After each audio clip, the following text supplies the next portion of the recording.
What was just so? What were some of the first obstacles? Like most people, when they go in the jungle, one of the biggies is just the heat, the insects. What what was it like for you? Well, there's no heat up there. It was almost 6,000 feet Okay. elevation. Yeah, high So, jungle. yeah, so even though, yeah, it was between 4 and 6, depending what part of the valleys you were in. And so, despite the fact that we were just 6 degrees south of the equator, Right. it was not hot. Um, so, yeah, that was, it was mostly, most days either sweater or even jacket weather, Really? except in the afternoons when it didn't rain, which were very few. And when the sun shone in the afternoon, it could sting you, even though the air wasn't hot, because the atmosphere was so thin up there. Then did you sleep with a mosquito net and things No, like that? Just we out didn't and have on? mosquitoes at Really? that altitude. I Yeah. wish I'd have gone there then. Yeah. But the biggest thing that was not the insects or the weather or anything. It was um, the way the Kimil people were, their personality. They did not know what to do with, how to approach this person. I was obviously a female, but I was not anybody's wife. I was not a missionary's wife. I was doing what the men missionaries would do. You know, I was in a man's role, but I was a woman. Uh-huh. And they just did not know how to handle that or how to approach me.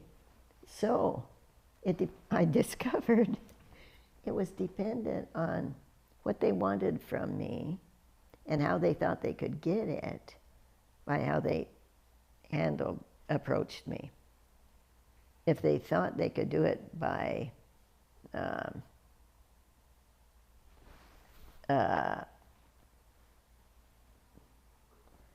persuasion,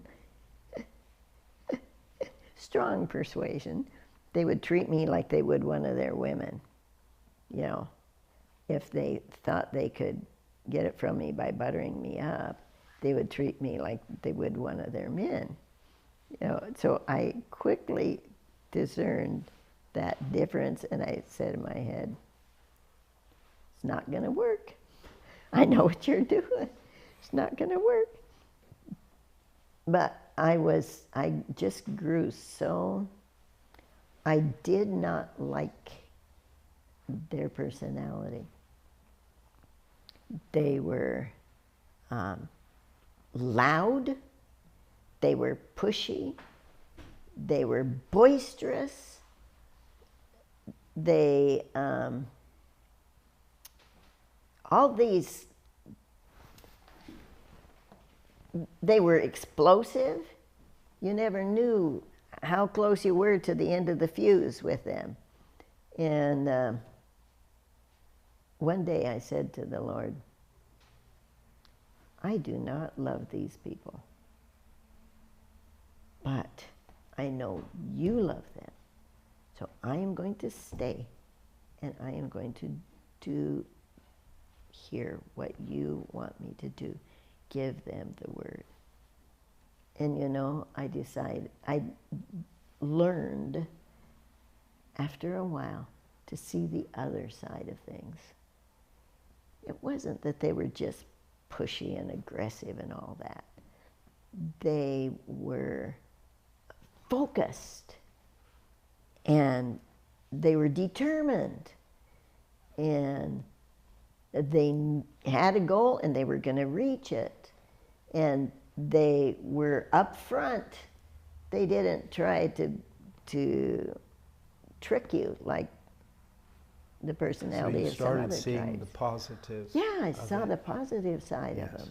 I think that's probably not as radical, but that's something that every missionary, when you go into a place, even though it's maybe quite similar to your culture, you're going to find things that because they're different, you're going to oppose it, and it's going to make you angry and things. But if you can make that switch to focus on, wow, the positive aspects of things, then it transforms the way you look at even the negative.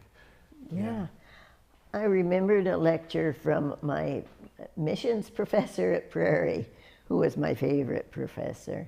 And he had been a missionary in China and had had to march out when the communists, he and his family, and had even had to bury a baby beside the trail as they left the country.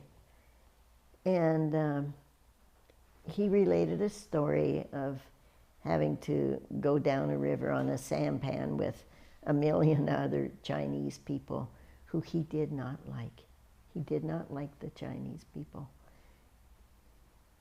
But it was an overnight trip. And so everybody laid down on the sampan, and they were like sardines, literally. Were sleeping side by side, head to foot. And a Chinese man shared his blanket with him. And that changed his heart. And he told us, don't go somewhere because you love the people. Go because God does. And that stuck in my head.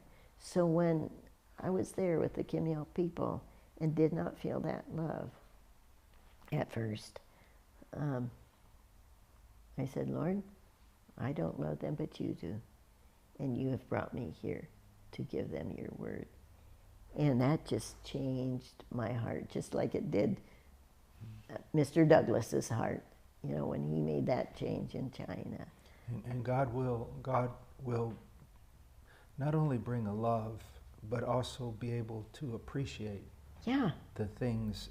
I know a friend of mine was working in the Middle East in a refugee camp, and he said people were pulling at him and demanding and lying and stealing, a lot of things, desperate things people do in desperate times. And he said, I was so full of anger, and then he said, all of a sudden, I looked and there was a young boy, and he said, in the Middle East, some people are more fair-skinned or whatever, and he goes, for a second, he goes, I looked and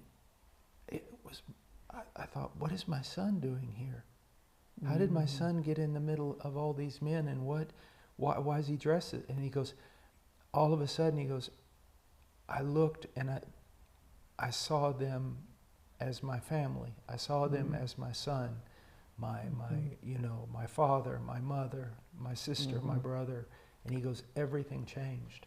Yeah. And because God does love people. He does. And if we'll just lay aside a lot of maybe even prejudices and arrogance, we'll not only accept people, but we'll also come to appreciate things. Like I came to appreciate things that I realized, I wish I had that in my culture. Yeah. Too. Exactly. At the same time. Yeah. Yeah. So as I lived among them, I more and more and more grew to genuinely love those people and appreciate these unique things about their culture that was different even from the tribes around them. Right. Each one of the tribes has its own distinct personality, and they just happen to have a very aggressive personality. But it's good. And, I just dearly love them.